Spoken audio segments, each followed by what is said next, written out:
तैमूर तालपुर साहब, आपसे आगाज करता हूँ। ये इंट्रा पार्टी इलेक्शंस के हवाले से वैसे तो जरदारी साहब ने बता दिया है, वाकई यूं होते हैं, कोई वोट शोट नहीं डलते वहां पे, कोई पर्चियां नहीं होती, तो फिर ये आपके ख्याल में ये मुनसिफाना इंतखाबात पार्टी के अंदर होना, इससे क्या मुराद हो सकती है?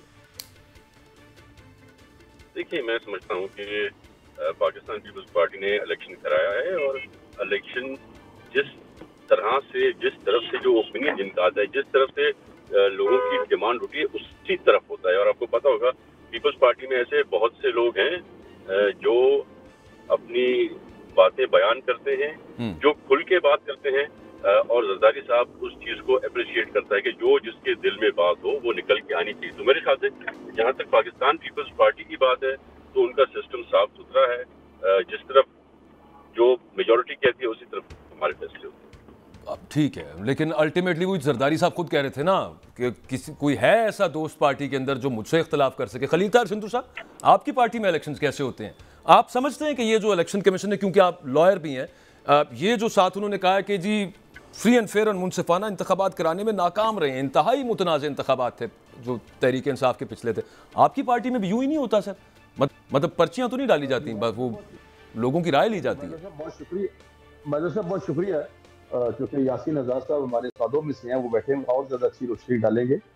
लेकिन हमारे तो ये होता है कि बहुत सारे लोग जो है वो कागजात जमा करवाते हैं अपने हर सीट पे, जो भी सीट जिस सीट पे भी इलेक्शन होना है जी। उसके बाद किसी की मर्जी है वो विड्रा करा ले या फिर कंपटीशन हो जाए, लेकिन मेजोरिटी यही होता है कि लोग विड्रा कर जाते हैं, नो प्रॉब्लम। लेकिन उसका जो प्रोसीजर है इलेक्शन एक्ट के तहत वो पूरा किया जाता है। फिर उसके बाद जो बोर्ड होता है वो उसको अनाउंस करता है और पूरे पंजाब के पाकिस्तान की मीटिंग बुला के उसमें से फिर उसकी राय भी ली जाती है। लेकिन उससे पहले जितना प्रोसीजर है वो मुकम्मल किया जाता है। नहीं पंजोत्रा साहब बैठे हैं, इनको पता है, जस्टिस रिटायर्ड वजीउद्दीन साहब बहुत काबिल एहतराम हमारे लिए, और ये अभी अहमद खान साहब भी बहुत काबिल एहतराम। इन्होंने भी लास्ट जो पहले इलेक्शन भी हुआ था पीटीआई का, इन दोनों ने पार्टी के ये वार्निंग मेंबर थे, इन्होंने आवाज उठाई थी कि इलेक्शन मुनसिफाना नहीं हो रहे और ये गलत काम हो रहा है। तो अब भी सर इसका बात तो इलेक्शन कमीशन ही इनको दे सकता है कि क्या मतलब उनका क्या नहीं। मैं आपकी पार्टी में पूछ रहा था, वो जो जरदारी साहब कह रहे थे कि पर्चियां नहीं डलती, वो ऐसे ही होता है ना, कोई पर्चियां तो नहीं डाली जाती वहां पे? नहीं, हमारे ऐसे नहीं सर, नहीं, हमारे तो कागजात जमा होते हैं, उनका तारीख करिंदा होता है, तजवीज़ करिंदा होता है। अभी रिसेंट जब इस्लामाबाद में इलेक्शन हुए थे तो बहुत सारे लोगों ने कागजात जमा कराए थे। हाँ, एक बात जरूर है, जिस तरह तैमूर साहब फरमा रहे थे कि लोग अपने अगर डॉक्यूमेंट्स वापस ले लेते हैं या किसी एक के हक में फैसला दे देते हैं तो उसको, लेकिन वो प्रोसीजर जो है वो लाजमी पूरा किया जाता है। बिल्कुल ठीक है। अच्छा, तैमूर तालपुर साहब, राना सनाउल्लाह साहब ने ये बात की कि पंजाब, सिर्फ पंजाब से 120 से 25 सीटें तो हम ले लेंगे। उसके अलावा आपको पता है जहाँ जहाँ उनकी पाकिस्तान मुस्लिम लीग नवाज के अलाइन हुआ है, जहाँ पे आपस में अलाइनमेंट्स हुई हैं, और ओवरऑल PMLN के काफ़ी सारे लीडर्स, मेरा ख्याल है सिंधु साहब भी शायद यही कहेंगे कि हम सादा अक्सरियत ले सकते हैं। मैं समझता हूँ कि आज के हालात में सादा अक्सरियत लेना नामुमकिन चीज़ है। एक बात तो हम ज़रूर कह सकते हैं, हम बोस्ट तो इसके बारे में कर सकते हैं, पर हकीकतन ये हालात नहीं है किसी भी जमात के। और क्योंकि और किसी ने क्लेम भी नहीं किया, क्लेम भी राना साहब ने किया था, तो मैं समझता हूँ राना साहब हकीकत से बहुत दूर चल रहे हैं। पंजाब में जो हालात हैं, मैं समझता हूँ कोई इतने फेवरेबल नहीं है नून लीग के लिए। अभी तक तो मेरे ख्याल से हल्का भी नहीं चूज कर सके कि मियाँ साहब बड़े कहाँ से खड़े होंगे। तो मैं समझता हूँ बात वो करनी चाहिए, अवाम को वो बताना चाहिए जो हकीकत से मबनी हो, हकीकत से दूर ना हो। आपके ख्याल में तैमूर भाई, पंजाब में किसके लिए हालात फेवरेबल हैं, किस पॉलिटिकल पार्टी के लिए, अगर PMLN के लिए नहीं है? मैं समझता हूँ अभी पंजाब में ओवरऑल हालात काफी डिफरेंट हैं। उम्मीद रखता हूँ कि जैसे जैसे वक्त गुजरता जाएगा हालात कुछ बेहतर होते जाएंगे।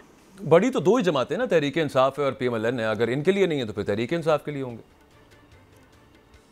देखिए, तहरीक इंसाफ के जो हालात हैं वो आपके मेरे सामने हैं। हमें अभी ये भी नहीं पता कि बल्ले का निशान होगा भी या नहीं होगा। ये पॉइंट, फिर PMLN के खिलाफ भी काफी नाराजगियां हैं, मैं समझता हूँ।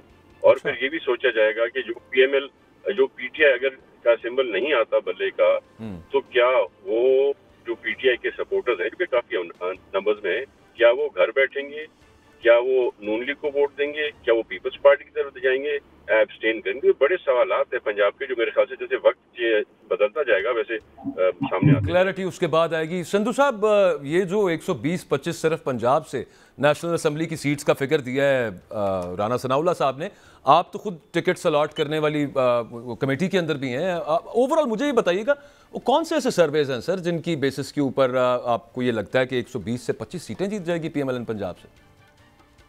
जी, मसद एहतराम तैमूर तालपुर भाई से मेरा अच्छा रिश्ता, प्यार का रिश्ता उनसे। लेकिन शायद उनको पंजाब की रियलिटीज़ का नहीं पता। अभी recently I was in south Punjab, वहाँ पे थी हमारी ड्यूटी और सारा कुछ। तो आप यहाँ पे देखेंगे जो 122, 120, 125 सीटें हमारी सिक्योर हैं और जिसमें हमारे कैंडिडेट भी ज़्यादा हैं, बल्कि हमारे पास तो टिकट देने के लिए नहीं है, मतलब कि हम ज़्यादा लोगों को अकोमोडेट कर सकें, क्योंकि हमारे अपने पार्टी के अब 2018 में हर हर जो सिस्टम था आज़मा लिया गया था। इसके बावजूद भी पंजाब में हम टॉप पे थे और सादा सीरीज नहीं थी, टॉप पे थे हम। फिर वो जो भी हुआ, जहाज चला या वट जिस तरह से जो हुआ वो हो गया। लेकिन अब शायद ऐसा ना हो, क्योंकि वो वाला इलेक्शन था 2 बजे तक फेयर था, उसके बाद फ्री हो गया था। अब नहीं ऐसा होगा। अब तो इनके जो अपना पीटीआई के सदर हैं आजकल तोरी परवेज साहब, उन्होंने भी कहा कि इलेक्शन फेयर एंड फ्री होगा। और कल मोहतरम आसिफ अली जरदारी साहब ने फरमाया कि इलेक्शन फेयर एंड फ्री होगा, इलेक्शन ठीक होगा, वरना अगर इमरान खान रहता तो इलेक्शन ऐसा नहीं होना था। तो मैं समझता हूँ पंजाब में तो बहुत कंफर्टेबल है और हमने ये काम सर्वे किया है, कौन सा है काम सर? वो हमारे राना लिए किया सनाउल्लाह साहब ने भी है। उसका जिक्र किया है ना सर, कि मुख्तलिफ सर्वे मेरी बात सुने, गैलप है और है, बहुत आप भी समझते हैं उन्होंने सर्वे तो ये को, कहीं नहीं कहा मैं सर। भी समझता हूँ। नहीं, उन्होंने नहीं कहा, चलो उनकी अपनी राय है, गैलप तो है लेकिन बड़े उसने कहा नहीं है ये। नहीं, मेरी मैं वैसे एक नाम लिया है एजेंसी का अच्छा ना, अच्छा। ये नहीं, सर्वे मैं तो कह होते रहा था रहते हैं आपने कौन सा सर्वे। सर्वे करवाया, मैं उसका पूछना चाह रहा था जिसकी बेसिस के हम ऊपर तो ये पता हमने चला। तो वो सर्वे कराया, हमने तो लोगों का सर्वे करवाया जो लोगों के पास हम खुद चल के गए हैं हर जगह पे। जो मरीम साहब ने कन्वेंशन किए हैं, उसके पहले राणा सनाउल्लाह साहब ने कन्वेंशन किए थे पूरे पंजाब में बतौर सदर। तो हम अच्छा तो वो सह रहे हैं, क्योंकि हम वो मियां नवाज शरीफ लाडला सिर्फ और सिर्फ आवाम का है। और 8 तारीख को आप देखेंगे, 8 फरवरी, क्योंकि इंशाल्लाह ठीक। खुशहाली का प्याम्बर जो है वो मियां नवाज शरीफ ही होगा। ठीक, एक चीज़ और बता दें संधू साहब, मैं फिर यासीन आज़ाद साहब की तरफ जाना है। वो ये है कि आपने कहा है कि यहाँ पे तो कैंडिडेट ज़्यादा हैं, टिकटें देने के लिए नहीं है। वो मरियम नवाज साहिबा ने खुद कहा था जब पंजाब के अंदर बात हो रही थी, परवेज इलाही साहब की हुकूमत हटी थी, हमजा साहब की आई थी, उस वक्त उन्होंने कहा था कि हमारी टिकट चली है और उसमें से वो बहुत सारी टिकटें जो मुनहरिफ हुए थे पाकिस्तान तहरीक इंसाफ से, उनको देने का वादा था। तो वो अभी भी देनी है टिकटें कि ख़त्म, वो अब नहीं मिलेंगी उनको, टिकटें नहीं मिलेंगी? देखिए, जो वादा उस वक्त किया था, क्योंकि उन लोगों ने जो 18 लोग थे उन्होंने अपने वोट्स दिए थे।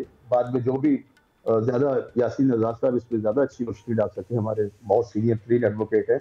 लेकिन ये वो तो बंजाल पार्टी का साहब आपका जो मामला है सर। फॉर्मर, नहीं, मैं कुछ और बताने लगा ना। फॉर्मर हाँ। चीफ जस्टिस, उन्होंने तो पूरा जो है था उसको सारा कुछ ही आईन ही बदल दिया था ना, हम्म। कि उनके वोट भी अकाउंट नहीं होंगे वहाँ पे। कौमी से ऊपर उनका और फैसला था, नीचे और फैसला था। अब भी हम देखेंगे क्या, कहाँ पे हम मुकम्मल है, कंफर्टेबल है, कहाँ पे नहीं है। इसलिए हमने तो पूरा प्रोसेस मुकम्मल कर रहे हैं ना।